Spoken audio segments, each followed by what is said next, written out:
Good morning, saints. I wanted to mention something to you all. As you all know, today's the inauguration of the president. I wanted to mention what the word inauguration originates from. The term inauguration originates from the Latin word inaugurare, which means to consecrate or install when omens are favorable. Omens. I'm sure you know what omens are. This practice was rooted in ancient Roman traditions. Now we're getting somewhere. Where augurs, priests specializing in interpreting the will of the gods. Come on now. This is a Roman festival. Would observe natural signs, particularly the behavior of birds, to determine divine approval for various undertakings. These rituals were integral to Roman religion. Are you following me now? Now you see where Timothy Dolan comes in? He's the Roman Catholic Archbishop. These rituals were integral to Roman religion and governance, ensuring that actions such as the appointment of officials, are you there now, President? Or the founding of cities were conducted under favorable auspices, while these augural practices were part of Roman pagan religion. Not just any place, not Greek, not Babylon, not Medes, but Roman. Are you getting it? They were distinct from that which is commonly understood as witchcraft. Roman augury was formalized state sanctioning practice aimed at seeking the favor and the guidance of the gods through the interpretation of natural signs. Therefore, inauguration has roots in ancient pagan ceremonies. Do you see this now? It's an ancient pagan ceremony. So that means that there's a lot of symbolism in that. And what it means, the Roman ceremony is going on today. I also want to give you some background on Trump. Donald Trump attended Fordham University. Listen to this. A Jesuit-run institution. Did you hear what that said? A Jesuit-run institution for 2 years before transferring to Wharton School at the University of Pennsylvania, according to an article published by Inquisitor on June 30th, 2024. Fordham College at Rose Hill, located in the Bronx, is known for its rigorous Jesuit academic standards and emphasis on Rome's educational philosophy, which helped to shape, Donald Trump, encouraging him to think critically. While Trump is more publicly associated with Wharton, he was publicly associated with it. His time at Fordham certainly contributed to developing his strategic thinking and communication skills, which have been crucial to his success throughout his year. It comes as no surprise that Trump's prior Jesuit affiliation played a role in the choice of the Jesuit-trained Brett Kavanaugh, who spoke highly of his Jesuit education, and Catholic Amy Coney Barrett to the U.S. Supreme Court. Additionally, Trump has nominated J.D. Vance, a Roman Catholic who was one of the most overtly religious, to run alongside him as vice president of the Roman Catholic ticket. See? Are you catching this? Rome must be extremely proud that Protestant America is indeed forming into the image of the Roman hierarchy. I also wanted to tell you what a trump card means. The term trump card has its origins in card games where a trump refers to a suit or card that outranks others, allowing the player to win a trick regardless of the other cards played. This concept has been extended metaphorically to describe a what? Listen to this. Decisive advantage or resource that one can utilize, watch, to achieve a desired outcome. So is Rome putting down their trump card to achieve their desired outcome? Think about it. Think about it.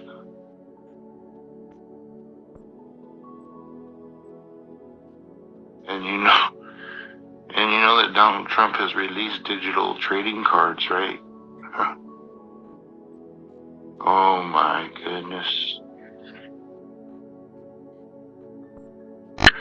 If the trumpet is God's voice and Satan runs these kingdoms, then Satan has a trump now to utter his voice, the voice of Rome.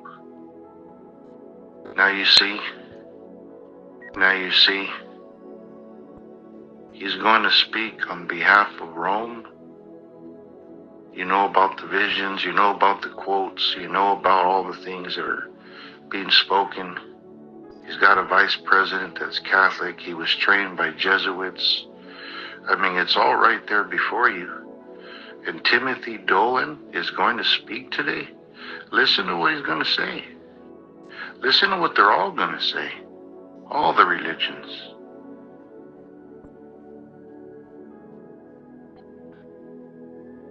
I also wanted to mention something about significance of the word trump. You know, in ancient Rome, the sounding of a trumpet or a similar instrument, such as a tuba, a long, straight Roman trumpet, held significant ceremonial and symbolic importance. Watch this. When an emperor arrived, are you catching this? Timothy speaking, by the way. When an emperor arrived or was about to make an appearance, the trumpets were often used to announce his presence. So this trump is doing something. It's going to announce a presence of someone and signify his authority. Here's what this act to the Romans meant. The sound of a trumpet heralded the presence of the emperor, emphasizing his supreme authority as the ruler of Rome. Watch. It conveyed a sense of majesty, grandeur, and respect for his position as the head of the state. Listen to this. And the representation or the representative of the gods on earth. Are you following now? So we just heard about the gods of the earth yesterday and how that this title deed was to take man's position back. And now we're coming into this inauguration of these pagans, and they want to bring forth their representation on the earth. Now think about this. They're representing the gods of the earth, their gods, and so their trumpet is getting ready to sound for their emperor to come, for the new pope. They're sounding the trumpet from the greatest nation of the world. I want you to notice the trumpet always denotes war. He's telling you always, prophet's words, always denotes war. Otherwise, political disturbance, the trumpet does a political disturbance, and that causes war. So we're about to come into a war, brothers and sisters. This name Trump is telling us we've been moving into a World War III, and we know that after the that woman rising in power comes a destruction of the United States of America, and the prophet is telling us that we're moving into a war. There ain't no doubt about it. That's your word from a prophet. Messenger, thus saith the Lord. Not only that, it was under the opening of the first seal, when the Lamb was breaking these seals. A change, a great change is coming. So, yeah, you have to kind of put two and two together. So if we're moving into a political disturbance, remember the vision that I had, that I shared with you all yesterday. So all these things are blending together.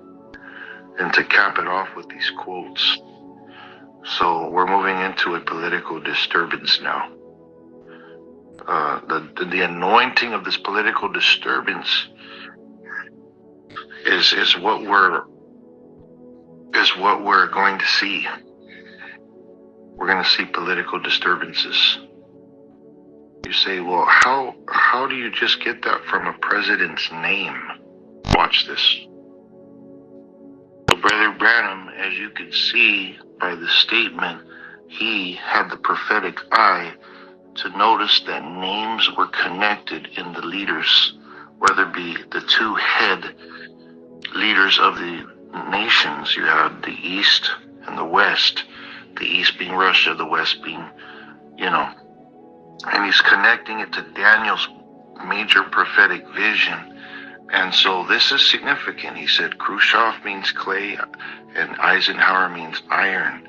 So those significant prophetic. Now I want to point something out to you, because we're pointing out these names, that after Eisenhower came to his end, Kennedy stepped in. So it showed you that they were coming to the end of those powers with the Catholic president coming in. Now, I've never pointed this out before publicly, but now you can see how perfectly those things Brother Branham said tie right in. But I was going to go back to Trump, so you can see Trump is a significant name. It's a Trump, the last Trump, the political disturbances. I've explained to you some of these things about the Romans and all these different things. So we're moving into this season and time of the Trump. We've been talking about the archangel, the voice of the trumpet, and now the Trump. So we're all coming into the season. It's all blending together. And if Brother Branham was watching these names of the leaders, it was all connected to the seasons and times, as you could see of Daniel's vision of the ending of the kingdoms. So now we've moved from the iron and clay into the Trump season. And so let's be aware of this. This inauguration is going to be done in the rotunda. Now, a rotunda is a round building or room, often with a dome or vaulted ceiling. It originates from the Latin word round. Now, it's also in the culture, the dome is symbolic elements from Egyptian design. The terms of spiritual and cosmic significance of the concept of the dome is Egyptian cosmology.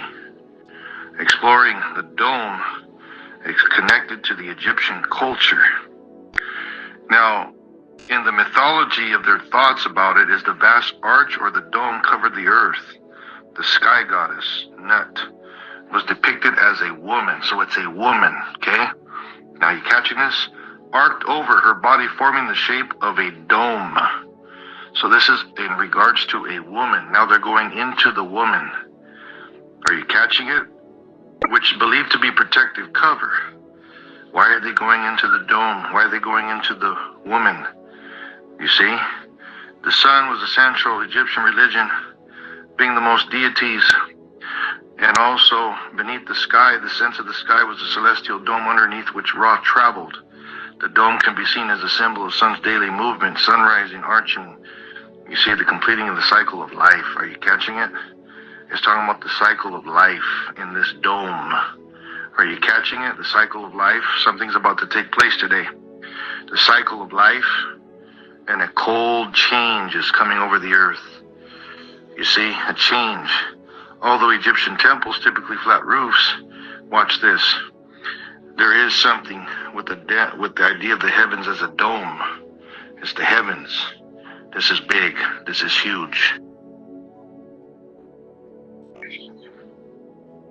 So the pyramids were pointed shape. The cosmic mound, it's a little bit different, right? But the St. Peter's Basilica has a dome. Okay, there's a dome of the rock. Now I want you to notice something in the Egyptian culture. There's a heavenly dome, and it's connected to the goddess. It's a woman. The dome is a symbol connected to feminine and birth in many cultures, including influence of ancient Egyptian symbolism. The concept of the dome often in ideas of protection, creation, receptivity, which is aligned with the womb and the process of birth. Are you catching this? Now you remember what I saw in the night vision with that woman on Washington, D.C. steps. Are you watching? The womb, the dome is a symbol of a womb. In many cultures, dome is not just a cosmic celestial symbol, but also represents the feminine and the maternal. The curved enclosed shape of the dome can be representation of the womb. Are you catching it now? They're entering into the womb right now. They're going to have a ceremony in the womb of this goddess. And Timothy Dolan is going to invoke the ceremony. Come on, brothers and sisters. Let us be real with this. Symbolizing nurture, protection, and potential for new life. There's a new life coming now. That's what this change of the weather, you see, the coldness of this life is coming forth. See? You follow me? So the cosmic idea of the cosmic womb and the cosmic mother is found in creation myths. This is in ancient Egyptian texts. For instance, Nun. Notice it's Nun. The Catholics have nuns. Is often depicts as the cosmic womb which creation emerges, symbolizing the dome-like shape protects the nation, even in the Greek culture. Now watch this. St. Peter's Basilica in the Vatican, for example, is built as a dome at its core, symbolizing the heavens, but also invoking, listen to this, evoking the maternal aspects of the Virgin Mary. The dome can be represented as her womb. Are you catching this? As her womb, as the vessel that bore Christ. So this womb is the Virgin Mary, which we know it's not the Virgin Mary, it's the ancient goddess, Astarte. She's going to bring forth a birth, and Timothy Dolan is going to invoke this thing in their temple. They're going into the temple of this woman's womb. See, the closed protective shape of the dome can represent the mother, the birth process, and the nurturing force. Notice what they use the word force, that gives life. What kind of life? It's not life, it's death. Now, you see, this is what we're seeing now. So there's going to be an incarnation ceremony today, because that's what they're going to do. They're going to invoke the spirits, and they're coming into Trump. They're coming into the vice president, and Timothy Dolan is going to perform the ceremony. And Franklin Graham behind him is going to follow. Think about this now. Think about this. Remember what we talked about, the sun god's birthday took place in the number 25. And now we're having someone come into the dome, and the inauguration will be held in the womb. Something's taking place. You follow me? Like I mentioned, pay attention to what we're talking about here carefully. Remember, the serpent impregnated Eve in the Garden of Eden. The serpent impregnated the church, 325 AD. And now it's 2025, 1700 years later. And here we are. You catch this now? Do you catch this? The 47th president, and if you were to take it in their cult ways of thinking, because we know that what the prophet says, that Satan runs the earth. In numerology, 47th, they would tie this to addition and adding the digits together singly, 4 plus 7, which equals 11, and then 1 plus 1, which equals 2. So 1 is at 11. 2 is associated with the duality and balance and partnerships. This could be linked to concepts of light and dark, good and evil, yin and yang. Watch now, watch this. Which are common themes in Luciferian Astarte philosophy. Duality is often seen as the essential aspect of human existence. And Luciferianism is reflect the importance of embracing both light and dark sides of one's nature. You see the good and evil, the tree of good and evil. So all of this is linking in these numbers. All of these things is linking. The woman is about to give birth in this United States to church and state very soon. Both light and dark, good and evil, from the woman of the womb, and the sounding of the trumpet is going to echo the voice of this archbishop as he invokes. Let's get ready now. I want you to notice another thing. It's today's Monday that they're doing this. You talk about everything's linked. The word Monday is a Roman or Latin derived from the Latin phrase dies lunae, which is literally called the day of the moon. You follow me? Brother Branham called that the woman, the bride. Aren't they impersonating? Deus means the day, Luna means refers to the moon. So they're believing, according to their ancient mythology, was the goddess. It's a woman. It's a goddess of the moon. So now you see clearly that this is a woman. Again, Monday is connected to the moon god, the goddess. So while it's referring to the goddess in the womb, they're going to be gathering. You see, everything is pointing to a birth. Everything is pointing to a birth. Even the day itself. You see, Satan is the god of the earth because Adam forfeited the book. So this is connected to, we're going into the book at the same time the inauguration is taking place. While the president's about to touch the Bible, we heard about the Lamb taking the book. Okay, significant now. I won't get into those deep parts, but I want to mention this. A womb dome ceremony under the moon god in ancient Egypt could symbolically reflect the creation of a rebirth of life, drawing themes of fertility, healing, and the cycle of nature of time. The ceremony incorporated the moon's transformative powers, focus on renewal, purification, connection with the divine forces of the cosmos.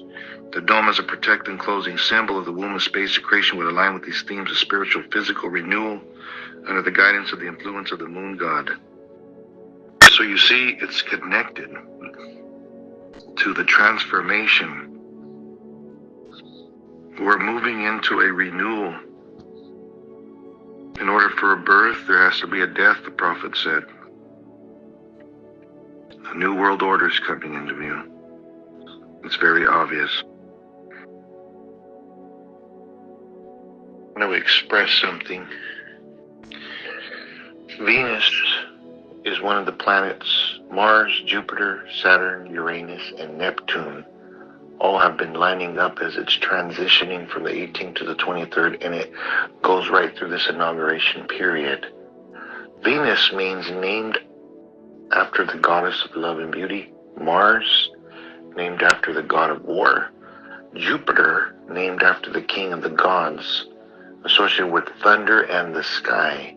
Saturn, named after the god of agriculture and time, the father of Jupiter. Uranus, associated with Caelus, the primordial god of the sky, and Neptune, named after the god of the sea. Now, this is all an origin of Roman mythology, but you have to understand this now, brothers and sisters, that we are under a Roman rule. So the way they think is important to study our enemy, as our prophet told us, study our enemy. Rome is the enemy of the church. Don't forget that.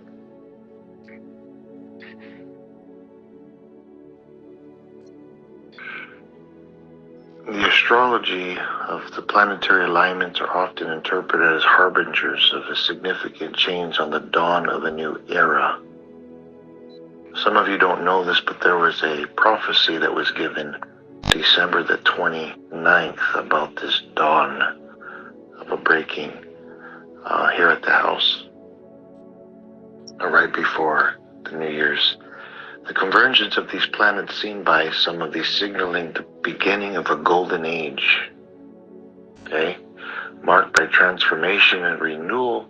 However, it is important to know astrology is a belief system and not a science.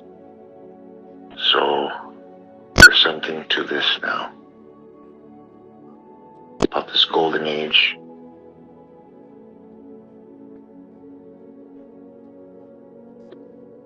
Watch this now.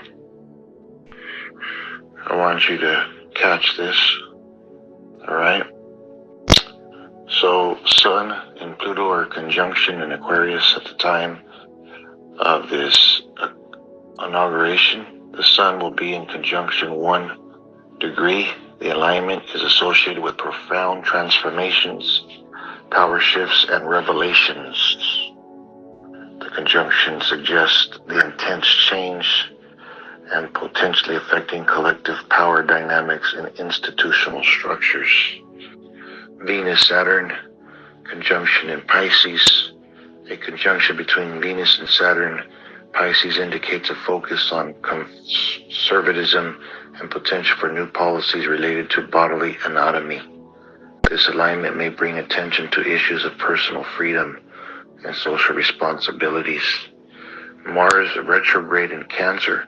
With Mars retrograde in Cancer, astrologers are anticipating delays and conflicts. Listen to this. In domestic policies, particularly those concerning borders and public safety. This retrograde period may require reassessment and strategy to approach domestic affairs. The moon is in Libra. Highlights injustice, public sentiment, and ethical governments, and placement, and suggests a focus on balancing individual rights with collective needs, emphasizing fairness and diplomacy and policy decisions. You see, so there is a significance to this. A global influence, a period of high activity and change we're going to see.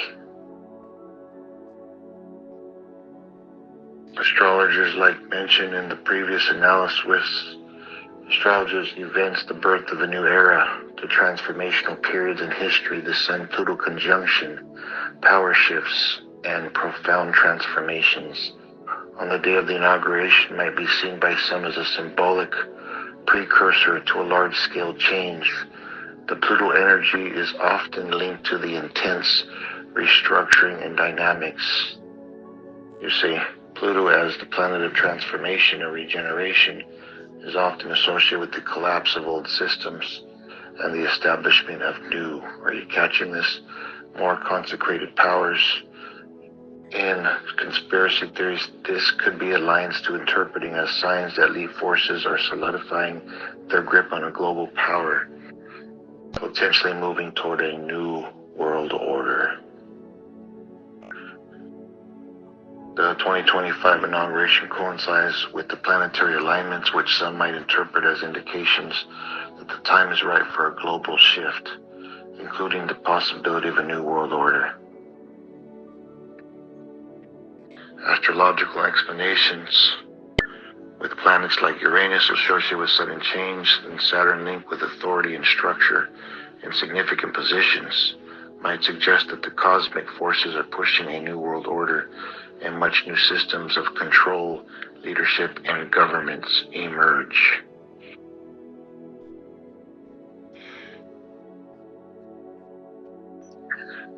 With the moon in Libra during the inauguration, highlight themes of justice, balance, ethical governance, which Libra is often associated with diplomacy and fairness. It also can be interpreted as balancing the force that seeks to bring new rules and guidelines into the world. Some might see the moon in Libra symbolically as a new era of governments, which old structures will be replaced and new frameworks in the agenda of a new world order. The New World Order was supposed to be for the elite individuals of organizations working behind the scenes of established global government, which complete control economic, political, social alignments, especially with Pluto, with Saturn, are sometimes viewed in the context as signs as these powerful forces are exerting their influence to restructure the world. Pluto in Capricorn, which is previous years, is institutions of systems and powers, and the alignment marks the end of a phase and the beginning of another that might shift its political potential shift towards a centralized global control which is associated with the New World Order. Now bear in mind we're in Leo, okay?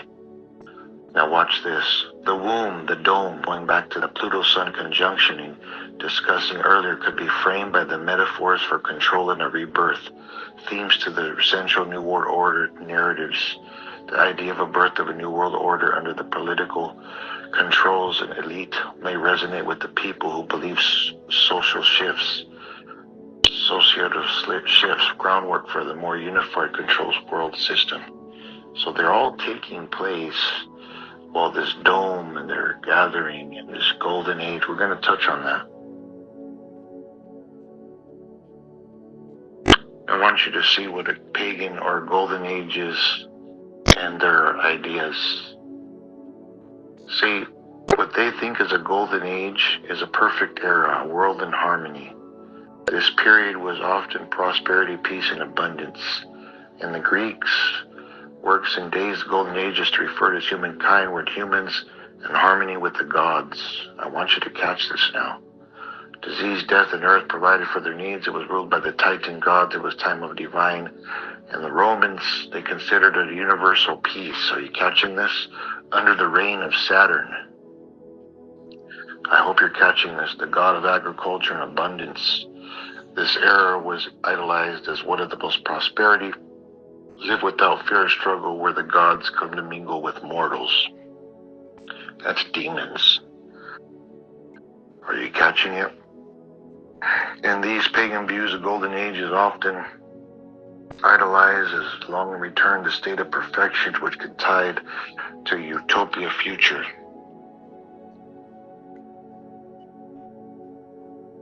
Now watch this. The Luciferians, this is their thought on the golden age, because remember the Luciferians is controlling Rome. They're in Rome. And this is what the golden age means to them. Seen through the lens of rebellion, enlightenment, and the unveiling of hidden knowledge. Belief system focused on self-empowerment, power, enlightenment, embrace the knowledge, challenge the norms and power structures, how the golden age can understand within the Luciferian thought. Lucifer as the light bringer. Lucifer's tradition sees Luciferian as the bringer of light and knowledge associated with the pursuit of wisdom and the questioning of traditional and authoritative systems. In this, the golden age could represent an era where humanity awakens to higher consciousness and self-realization, freed from ignorance and oppression. The golden age might be interpreted as independent, rejecting the old religious system, embracing a personal anatomy of knowledge, a birth and transformation for many Luciferian. Golden age symbolizes the rebirth of humanity into a new state of being, where the divine spark of Lucifer becomes realized in individuals a representative of a new world order. Do you see? Where freedom, knowledge, and personal sovereignty are valued in traditional systems and overturned by a favor where more individualistic enlightenment, the rise of a chosen elite. The golden age is associated with the ascension of a special group or a selected group who have transcended into human, gaining knowledge and power. They can tie the idea of ruling the class and transcendent normal experiences akin to the Illuminati or secret societies that envision themselves as the bringers of a new world order. The golden age is often intersects with the concept of the new world order and various eschatological occults and Luciferian thoughts. Are you catching? Now I want you to get this now. Final comments. Say, now you might know, symbol of liberation of authority, the interpretations of a golden age, where humanity finally shakes off the shackles of religious dogma and political control. It can only be seen as a culmination of an age where humanity reaches its full potential, possibly symbolizing the return of a Messiah-like figure, or the rise of elite rulers. You see, they're Antichrist. The religious ascension and rituals ascension, the cult Luciferians, they practice into ushering in a golden age.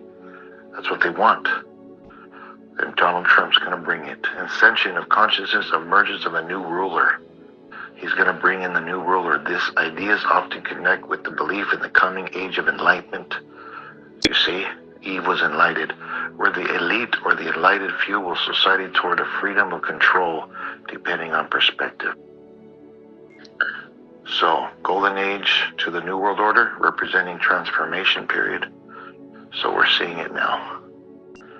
You see, the themes of a spiritual enlightenment and rebirth and establishment of a new power structure, the awakening of a hidden knowledge, so you can see clearly what's taking place. I'm going to read you some very interesting facts. Yes, the idea of a 1,000-year reign is the Golden Age. Often aligns with the concept of a new millennium. Particularly in pagan mythology and astrological traditions, this idea is echoed in religious prophecies and, listen, Luciferian thoughts. Interpreted to break this down, number one, Golden Age and 1,000-year rule. I want you to notice the Golden Age is referring to the 1,000 years. Don't forget this. In pagan mythology, traditions of the Golden Age often to refer to the ideals of the period of prosperity, peace, divine rule, while not always explicit tied to a 1,000-year time frame. The concept of millennial reign can be understood symbolically. But watch this. Saturn's rule, okay? Going back to Saturn, the Roman gods believed the Golden Age was during the reign of Saturn, the god of agriculture and abundance. This was time when Earth provided freely humanity without labor or strife. Later suggests this era could return under the rule of a prophesied leader who restored balance and prosperity. Now watch, this is what the Luciferians believe. The idea of a millennial reign or golden age, you see, they're tying in the golden age to 1,000 years.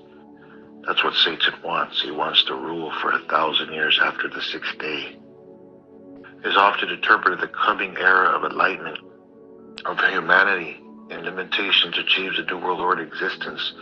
Lucifer is the light bringer. He brings the rebellion and the breaking of the old systems. The rebellion, remember the rebellion in heaven? The Golden Age might symbolize a 1,000-year reign of knowledge and power where individuals are select and embody divine wisdom, worlds into a new state of consciousness.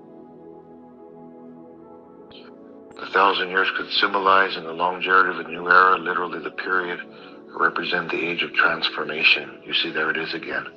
So these planets are actually foretelling this. This is not just a saying.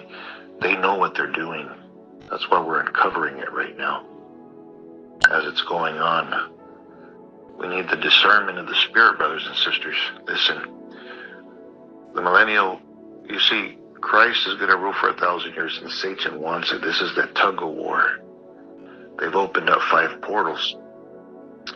You see, the pagans and the Luciferians view the Golden Age as a period of prosperity achieved through God's enlightening leaders in humanity. Christianity sees it at a time of Christ's divine authority. You see the difference? It's a battle before that 7th day is what this is. You see, the new millennium is sometimes linked to establishment of the New World Order.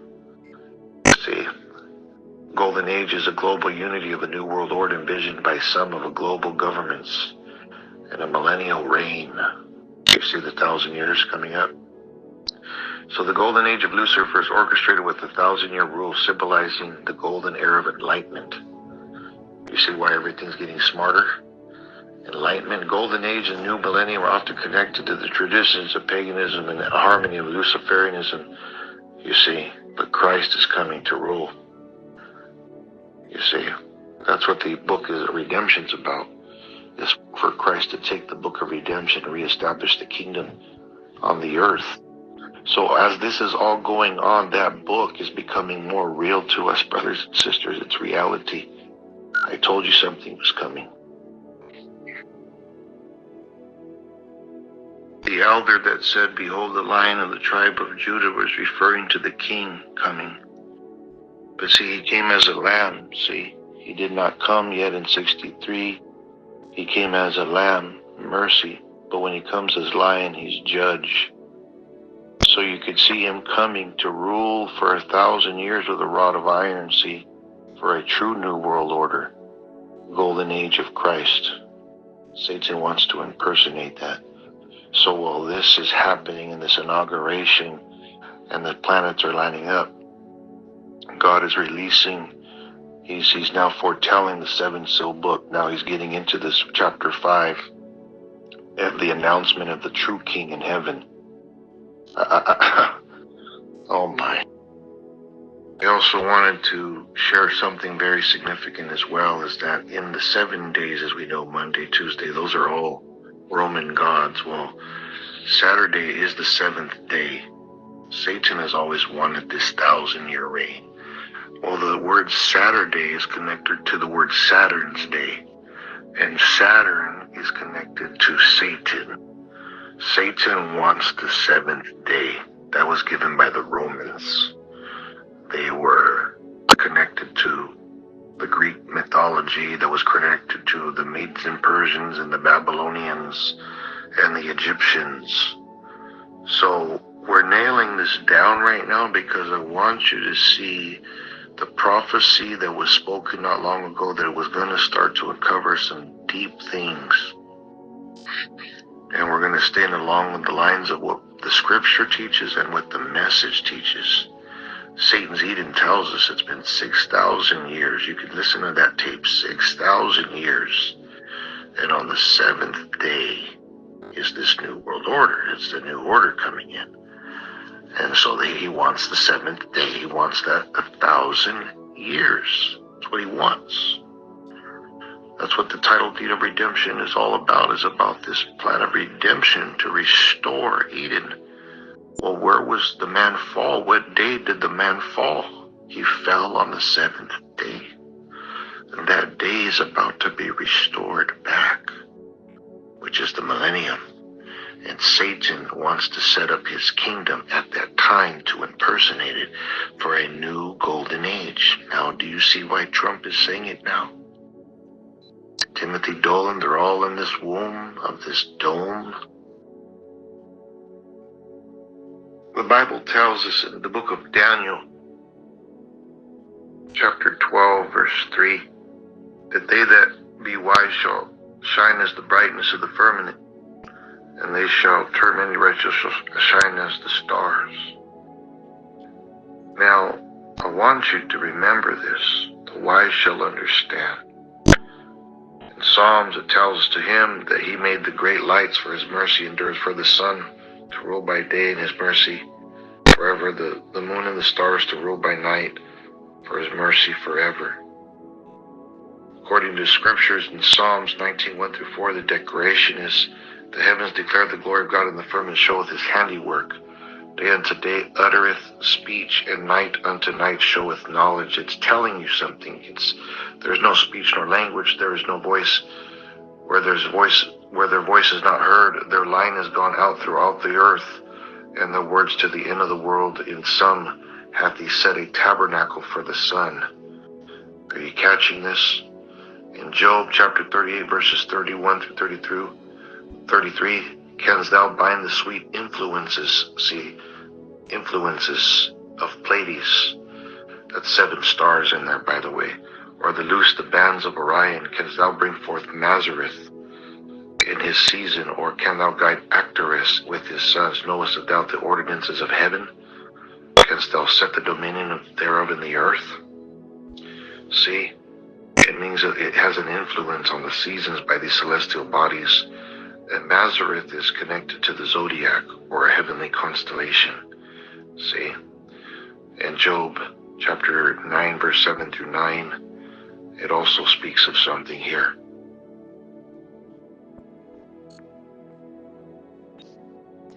Job chapter 9, verse 7-9, which commandeth the sun, and it riseth not, and sealeth up the stars.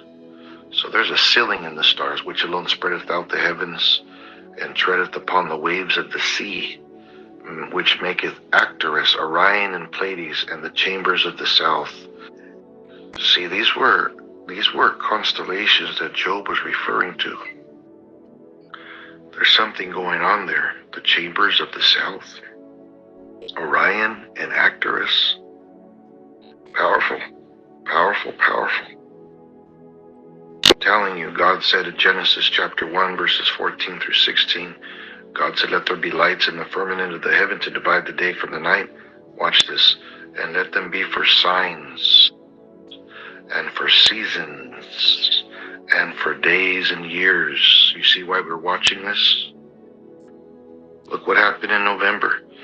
And for days and years, let them be for lights in the firmament of the heaven to give light upon the earth. And it was so, and God made these great lights, two great lights, the greater light to rule the day and the lesser light to rule the night, that he made the stars also. So they were timekeepers. See?